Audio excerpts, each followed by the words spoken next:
हो डॉक्टरिया लगा हवा तनी समस्या बतावा डीजे विकास दबंग खाना ने खाई छै सोचत रहै छै होई गेलै कमजोर दिनो गलै छै दहिया सुखा न जाय छै ठोर हो डॉक्टरिया लगावा छौरी के बीमारी बतावा हो डॉक्टरिया लगावा छौरी के समस्या बतावा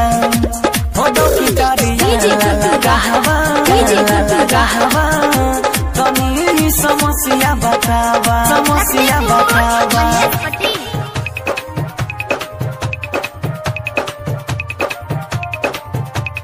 पता न चललै दुखावा केतनो कैलियै ओझा गोनी तोरा पास एलिया तोहरा नाम हम सुनी बीपी के मशीन लगाई के तनी करला होना जांच हो डॉक्टरिया लगावा छौरी के बीमारी बतावा हो डॉक्टरिया लगावा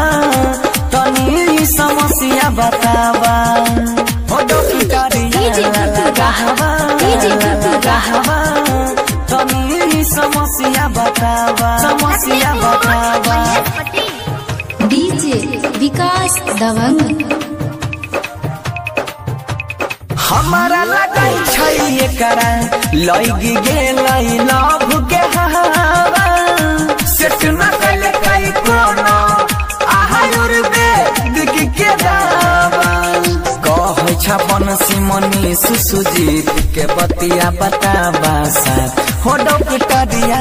लगावा छौरी के बीमारी बतावा हो डॉक्टरिया लगावा छौरी के समस्या भगावा खाना ने खाई छै सोचत रहै छै होई गेलै कमजोर दिनो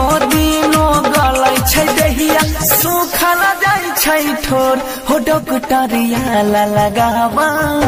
छौरी के बीमारी बतावा हो डॉक्टरिया लगावा छौरी के समस्या